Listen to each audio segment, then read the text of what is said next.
Thank you for dancing in the discomfort zone with me. I'm super excited to welcome our guest, who I met while breaking into show tunes at a speakers conference.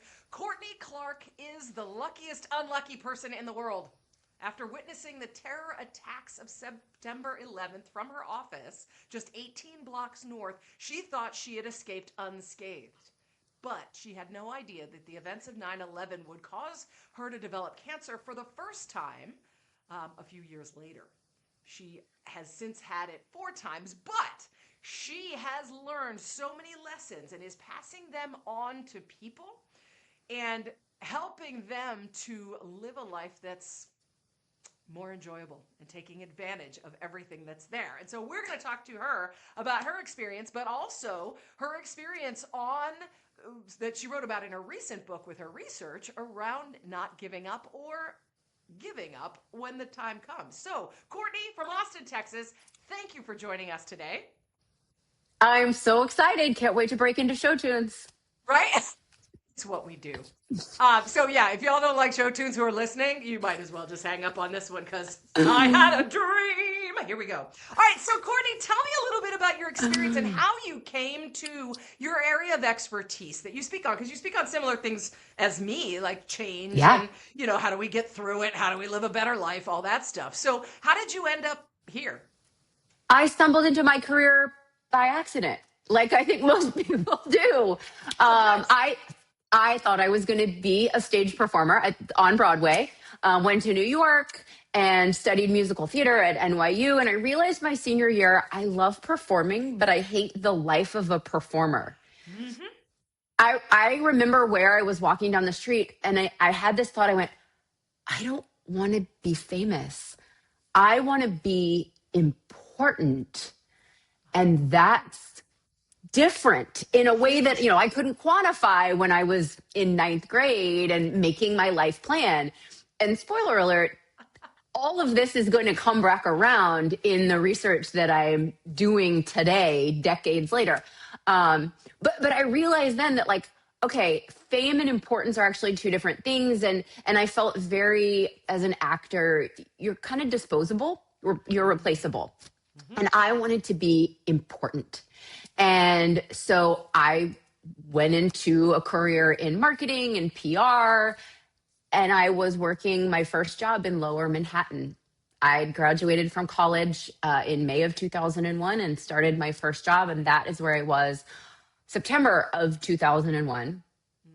And so several years later, I got cancer, and then again and again.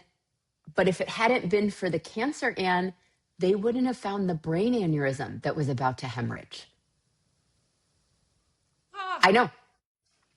I was actually born with a malformation that caused 3 aneurysms in my brain, but because of the cancer, they found it before it ruptured.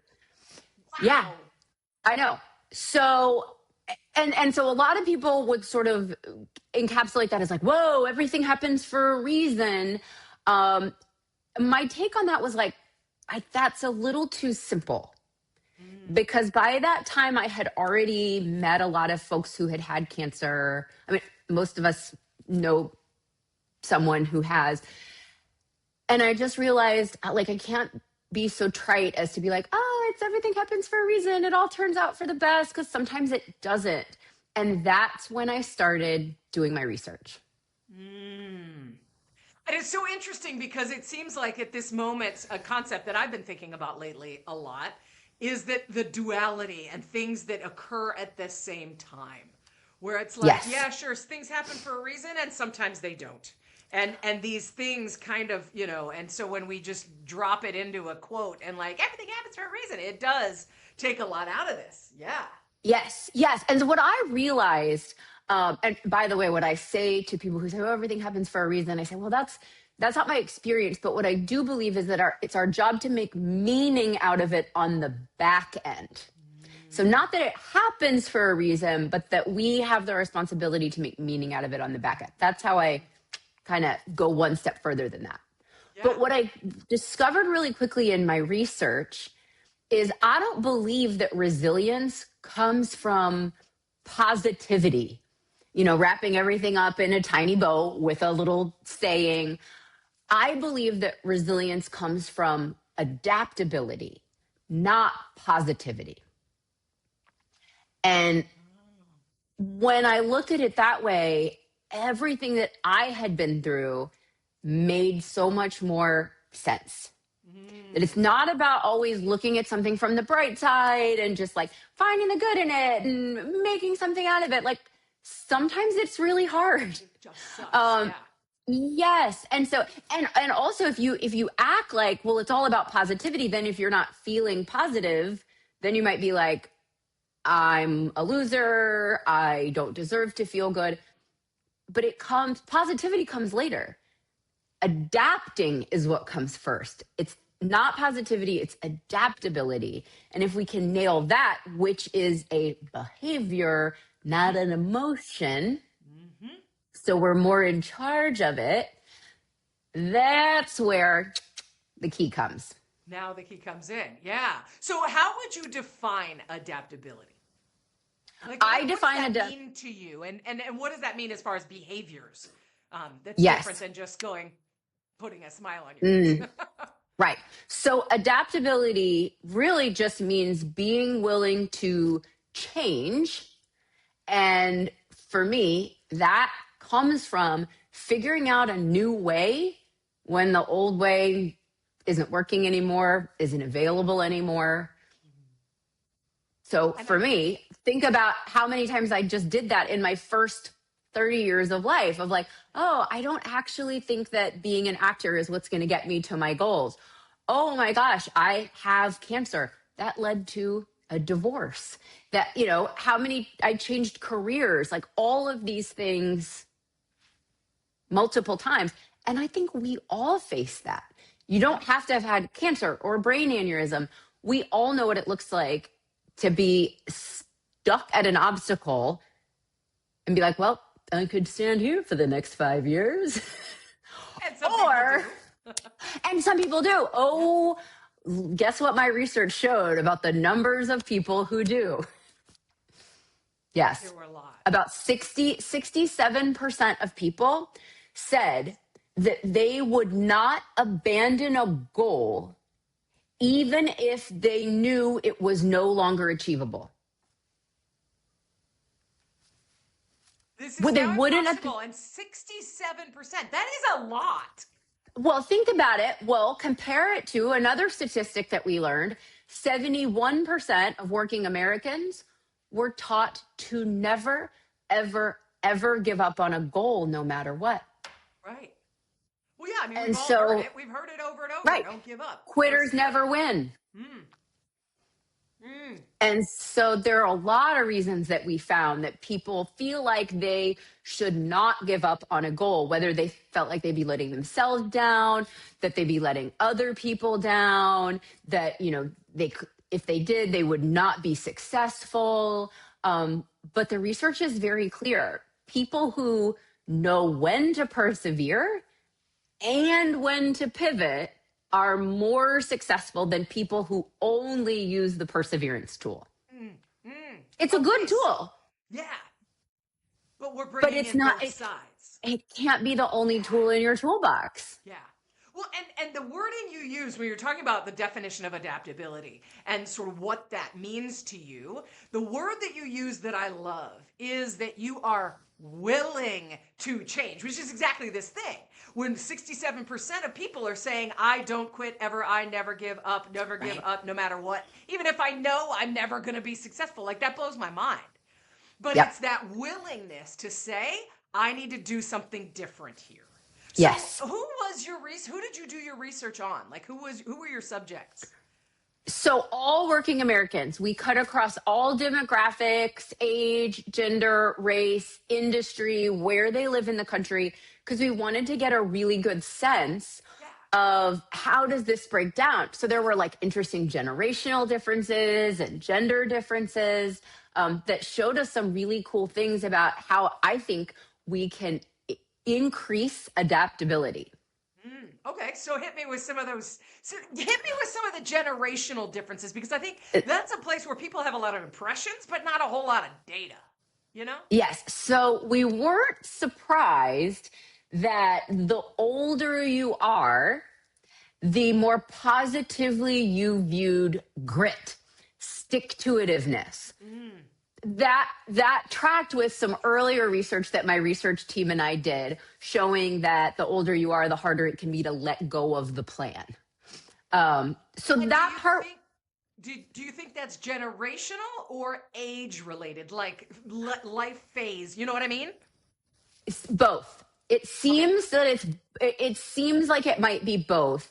Okay. Just that the lessons that the older generations were taught Right. might be kind of specific to them. That is certainly a way that children were raised. And there's research, some of it we did. There's also research that exists. There's this tiny little area of research called goal disengagement. And that's actually where I started my deep dive into this whole topic. And so they found that the older we have found in research that the older you are, the harder it can be to let go of the plan, and the more positively you view grit as a trait. The younger generations do not view grit nearly as positively. Interesting. However, what we also found is that the older people who responded in our study, they are actually the ones who had the highest levels of trusting themselves to be able to come up with a new plan when the old plan wasn't working. Because who has the experience of, okay, that didn't work, I need to do something different. So the older you get, you could become more gritty. Which makes sense. But you also have the life experience to pivot if you're willing to. The younger generations are like totally willing to pivot. Look at all these older generations and they won't give up and others stuck in their ways. But the younger generations were like, I don't know, if it doesn't turn out the way I planned, I don't know what to do next. So we see a lot of opportunity there in helping these younger generations. Can we pass down strategy that will then help them innovate new ways forward? And that's part of what we created in the book, The Shortcut. Okay. And you've got two challenges here. One is the willingness to give up and the knowledge and wisdom and judgment to be able to say when it's time to give up. And then the second piece is the actual adapting, like, okay, I'm willing, but I have no idea what to do. And it's picking something else to do. I love it. Oh my gosh. Okay. Yes. And that's what we really wanted to capture is like, why should you do this? Because it does fly in the face of quitters never win. But then when and how?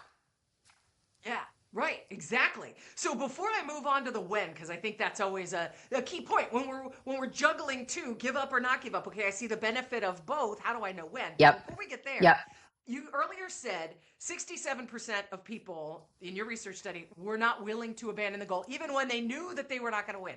Was there an age breakdown in there? Was it more older? And when you say older, is that like over 40 or was that yes? So we had a break. We did it generationally, and so no, that was really across the board. Boomers tended to respond being less willing to give up. But when we kind of removed the question of like, what are you willing, but would you actually do it? Yeah. That it was almost everyone.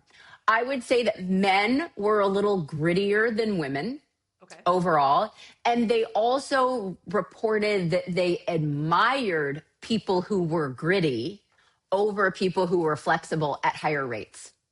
Okay. And was there a correlation? Gosh, I'm diving into your research. So I'm like having so much fun right now. Was there a correlation to like job, like satisfaction with life or resilience or feeling of overwhelm, burnout, or ability to handle burnout? Like, I'm wondering if these people, specifically, older who valued the grittiness or men who valued the grittiness more, was there a difference in satisfaction and resilience with just overall life with them? Or so we look at that? We didn't control for life satisfaction. That wasn't a question that we were able to ask in this study, but I like where your mind is going. Right. So anyway, yeah. Okay. So let's talk about how how do we decide when it's time to give up? We Yeah. know there's When? times where tenacity and sticking with it and grittiness is good. I've done a whole lot of marathons and I would not have made it to the finish line had I not been gritty, but I did pull out of one because I was like, okay, this pain is not just end of marathon pain. This is something is wrong with me pain. So how in life do we have that judgment and that knowing the difference? So when we know we can intelligently give up. So it's all about resource management here. The reality is we only have so many resources. We have so many hours in a day. We have so much money. We have so much health. If you're an organization, you only have so many man hours and bodies. So whether you're an individual or an organization thinking about this, we all only have so many resources and you can only allocate them so many places. So the idea is, are you allocating them where they're going to pay off, where they're going to actually give you the benefit? If success is what we're driving for, then are you allocating your resources towards the success that actually matters, or just like, oh, because I said I was going to do it? So what I recommend that folks do is they do an inventory, right? What resources do I have to put towards this goal? Time, money, support system, mentorship, all of these things. Then do some research. What resources does it take? I suggest, by the way, if your resource is a number, money, time, that you do a range. Because like if I ask, oh, and how long does an undergrad college degree take? 3 to 8 years. Right. And most people would be like 4 years. Right. But somebody who's took, a super overachiever did it in 3, somebody who took the scenic route did it in 8. That's a long time. Right. But so you want to, you don't just want to say like, oh, I asked 2 people and this was the number. You want to make sure you're accounting for the time, the money, the whatever the resource, how many customers or clients. You've got to have that range so that you're being as realistic as possible. And then you compare and contrast. Do you have what it takes? More important question almost, are you willing to give what it takes? Yes. I learned this. So I had just started my first business. It was a nonprofit and I'd gone back to grad school for it. And I had this friend. So we had just turned 30, but she was this massive overachiever, like married, 2 kids, 2 master's degrees. She had just defended her thesis. She'd been promoted to the C-suite at work and she was on 2 nonprofit boards. I know. She makes you feel tired. And so I was like, Amber, how do you do it all?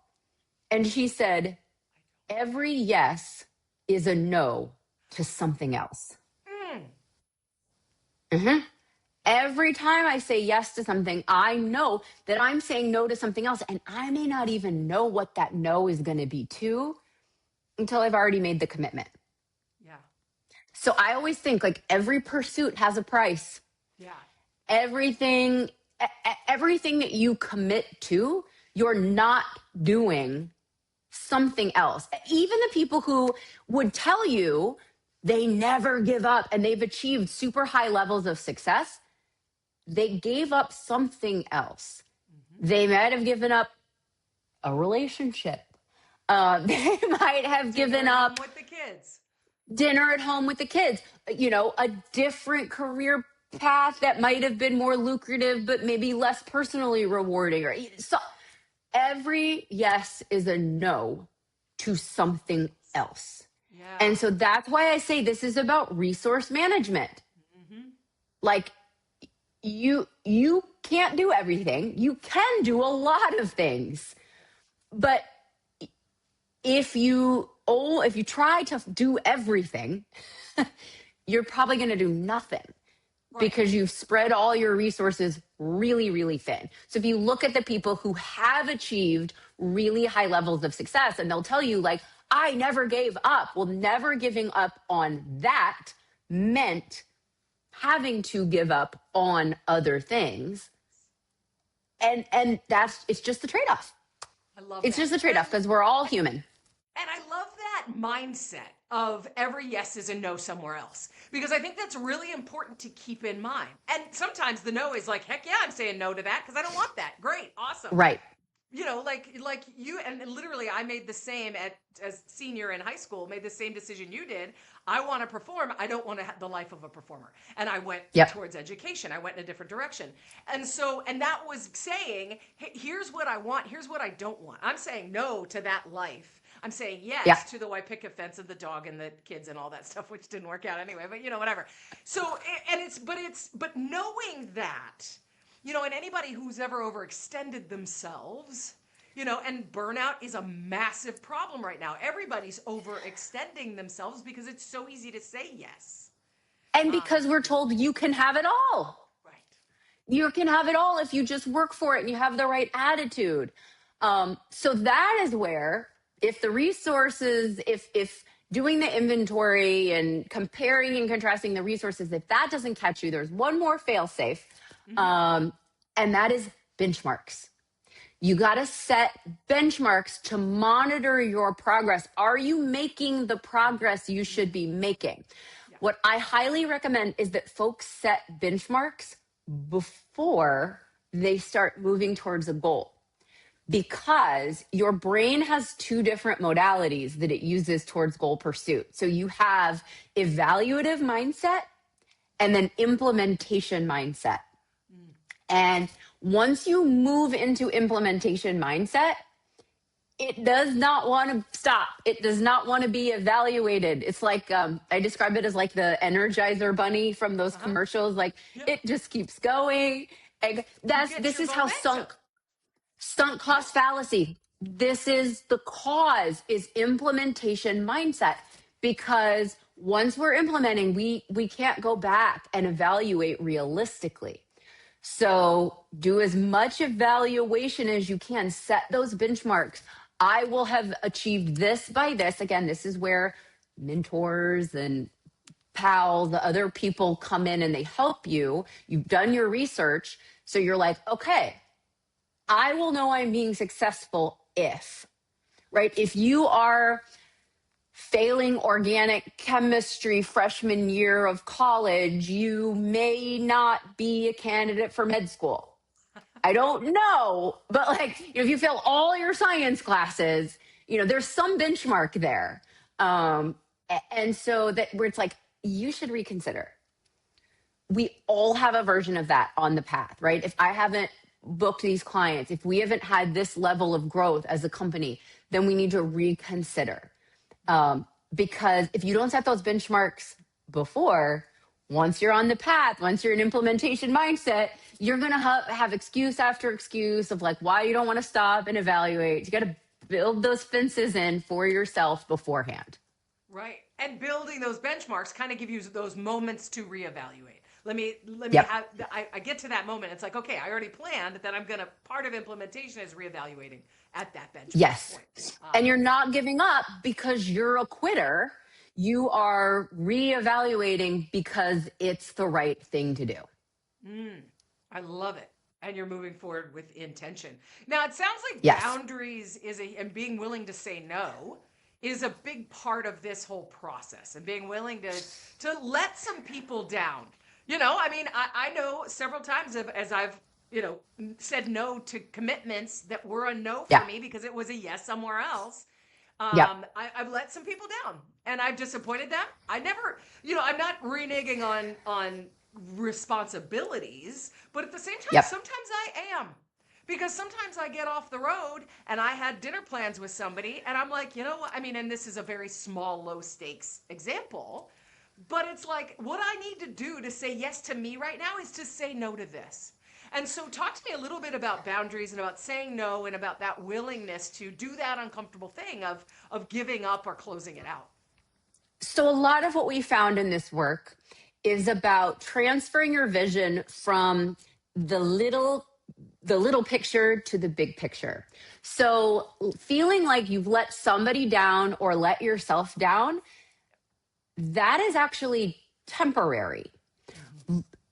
Because if what you're doing is in service of something greater, right? If you say, I just traveled into town, but I can't have dinner with you tonight because I've got a job tomorrow. I've got to be on stage delivering a keynote.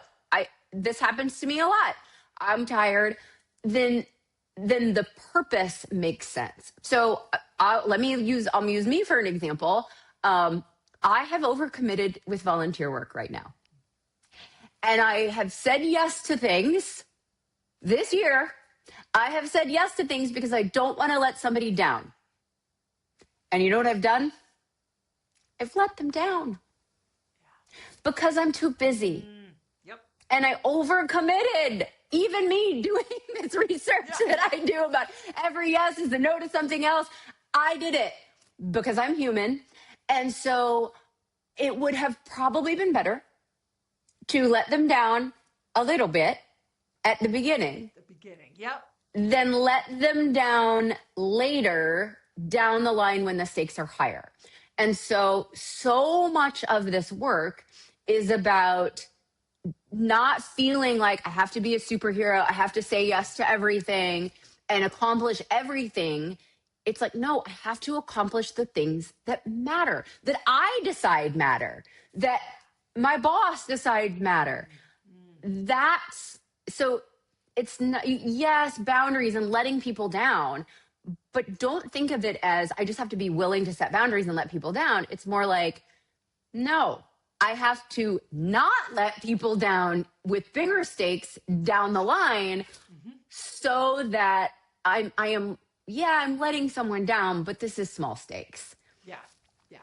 So I can show up in the big stakes. So I can show up in the big stakes. This is all about looking at your resources and deciding what matters. Yeah. Ugh.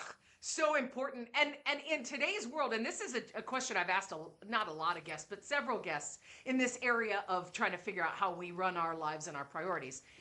We live in an area where it's in a world and in a time where it's really easy to compare ourselves to everybody else, to get the messages externally of what we should be doing, of how we should be living our lives, of all the things we need to accomplish.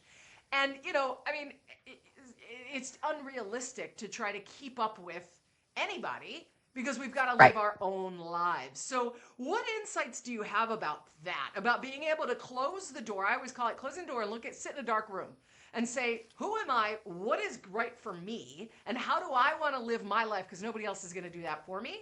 And doing it their way isn't going to work for me. So talk about that a little bit. We did find in the research that a lot of folks said that their goals that they were struggling with were because they were society's goals or a parent's, somebody else's goal. Yep. And I think that can be really hard to tease apart because that might have been getting ingrained in you from a very young age. So it feels like your goal. And I think that is going to take a lot of reckoning for, I think, most of us to really look at why do I want what I want? How did I come to this definition of success? And you know what? Changing your definition of success is not quitting. It's not giving up. It's innovating. Yeah. Evolving. Yeah. Yes. Who I was at 20 is totally different than who I was at 30, is who at 40, 50, last Tuesday. Like we evolve and we need to allow ourselves to evolve as well. We talk all the time about, this company didn't evolve, so obviously they became obsolete and they failed. Hi. Same for us singular tiny little humans.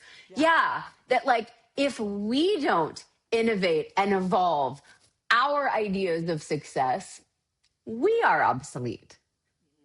How could I think that same goal that I set for myself at 7 years old, I'm going to stand on a stage, that's what success looks like. And that's the only thing success looks like. Yeah, I mean, period. Yeah. They told us all through college, if you can do anything else, you should. And every one of us looked around and we're like, no, I couldn't possibly do anything else. And now I've changed careers multiple times. Right. And most everybody's doing something else. Other and than most being a cat. everybody's doing something else. And I say all the time, like, I love my job and I can't imagine doing anything else. But the world might change. Right.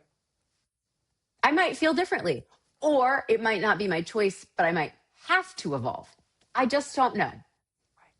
Well, and that's the beauty of life there's so many unknowns and so many curveballs, whether it's cancer or a pandemic or a divorce or Yep. whatever that comes in and says, "Oh, you had plans? Oh, isn't that cute?" Cute. And then Yep. and Mm-hmm. so your whole Oh, premise, honey. yeah. Aren't you cute? Like, yeah, sit over there and look. Yeah, but your whole premise around adaptability brings resilience is huge. And there was one Yes. tactic in the book that stuck out to me that I really loved, and it was problem focused coping versus emotion focused coping. Talk a little bit about that, because as I was reading that, I was like, yes, yes. So talk about that. Yeah, this is not my idea. This has been in the positive psychology literature for a long time. But the idea is that there's sort of two ways to approach when you are feeling upset about something. Problem focused coping is fixing the root of the problem, and emotion focused coping is dealing with the feelings that arise from it. The thing is, most of us tend to have an inclination for one or the other. The other, yes. But the most successful people can do both. Kind of like we talked about how it's good to have grit, but you also want to have adaptability. So if a problem can be fixed, then you should use problem focused coping. If the problem can be fixed, but you sit around like, I need to go to my therapist and I need to talk about this, and like, well, you're probably still going to be talking about it 6 months later. Problem is, if the problem can't be fixed, and you will only be happy if you can fix the problem, then you need to use emotion focused coping. You won't be okay if you don't use emotion focused coping too. So you have to know when to use problem focused coping, fix that problem, and when to use emotion focused coping, dealing with the feelings that it brings up in you. And so I think that's just incredibly important, something that we can teach our kids, right? What's the tool in the toolbox here? Well, I think that's the crux of it, right? Is having lots of different tools. We don't use the hammer all the time. We need a Right. lot of these different tools to be able to deal with life in an effective way, to be able to move through it. Yes. As you well know.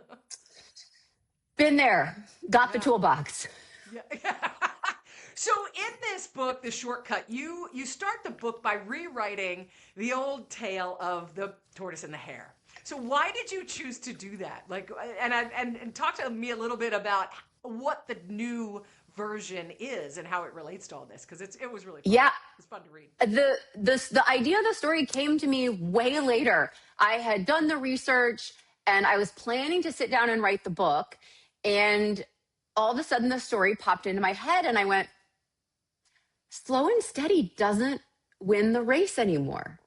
Like, slow and steady is how business used to operate, right? Those incremental changes, and we just improve a little bit over time and don't fix what's not broken. That's slow and steady winning the race. But slow and steady does not win the race. And so when I no. And so just a couple weeks before I was going to a writing retreat. So I was going to sit down and write the book. And it popped into my head, like, I have to rewrite this story. And I'd never written fiction before. And so I read a book helping me sort of figure out, like, what is a character's journey? I did not know who the character was going to be. I just knew that there was going to be some other character that didn't win the race, but won at life. And that was going to be the story. I really wanted to sit down fresh at this writing retreat. So I prepared myself a little bit by trying to understand, like, how do you write a character's journey in fiction? And then I just sat down and the story of the squirrel came to me. And so I built out this world where the tortoise and the hare aren't just racing for bragging rights. There was a race amongst all the animals because they were competing for a year's supply of food. And this little squirrel guy he wanted to win because his tree had been cut down. There was some deforestation and he needed a new tree. And so he was going to win the food and barter for a new home for his family. And so he sets off on the race and he meets all these other animals, and all the other animals give us all the reasons, and they represented in the research reasons people gave us that they couldn't quit. So we use like what we heard, you just got to be positive, or, like, well, you never know what's coming next. And so all the reasons that people gave us for not quitting, I merged those in with little animals. Yep. And, but ultimately the squirrel meets some characters who say, do you really need to win the race? Or do you just need a new home? Is there a better way than like win the race, barter for food? If what you need is a new home, safety for your family, there might be other ways you could get that. And so the squirrel doesn't win the race, but the squirrel gets what's most important. And that's why this is really, it's about change. Yes, it's about goals. At the end of the day, it's really just about how to be successful in an uncertain world. Yes. And taking in the perspectives, making the judgment, looking at a lot of different ways. I think that's called adaptability, right? It is. It is. I love it. Yes. So we just realized if we could teach people flexible goal setting instead of, this is my goal, it has to turn out this way or else I will have failed. But like, how do we step back, look at the bigger picture? Why did I set this goal? What does success really mean?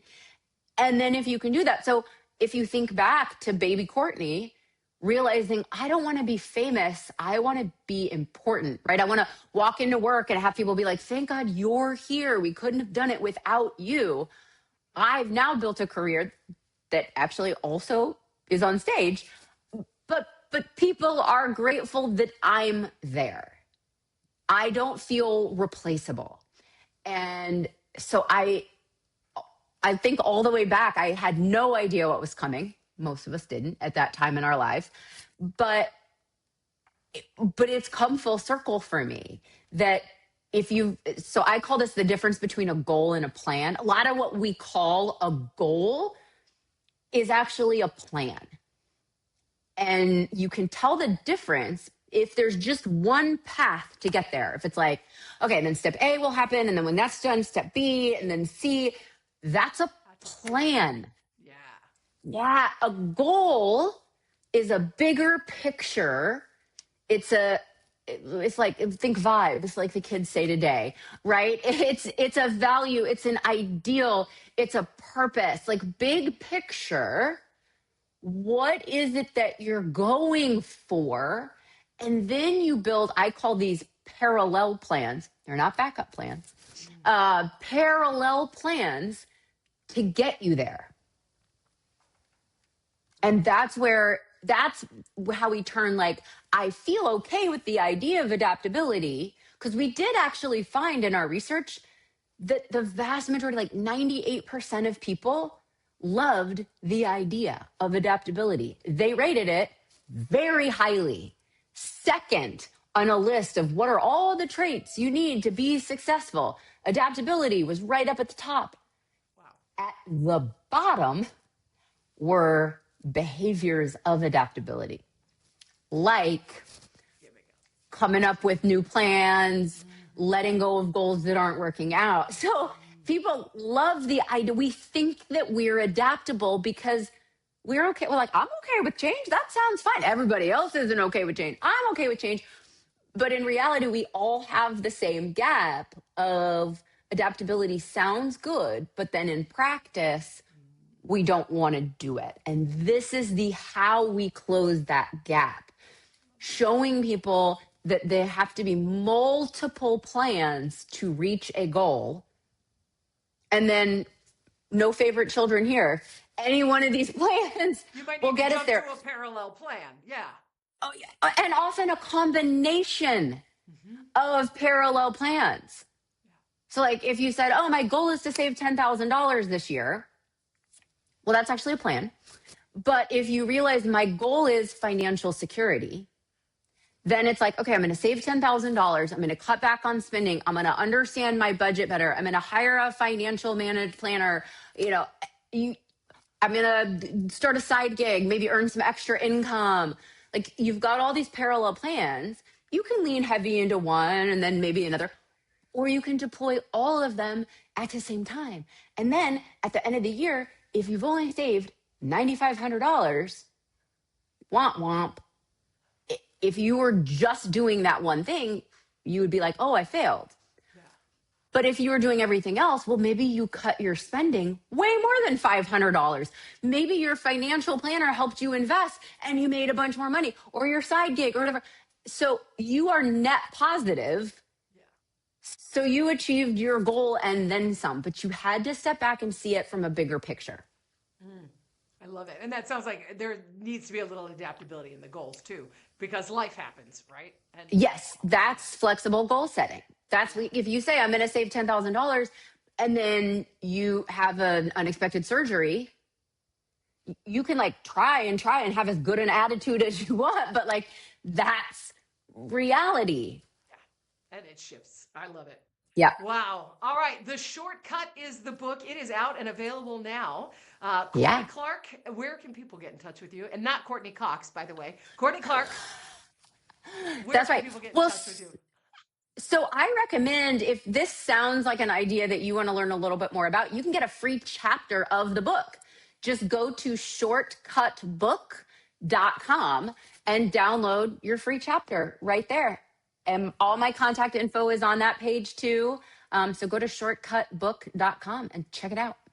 Perfect. We'll put that in the show notes so everybody can get it and get their chapter. And it is it's a fun read and it's an interesting read. And I found myself going, yeah, the whole time. So thank you for all the research and for writing this book for us. And so we can know when it's time to shift course.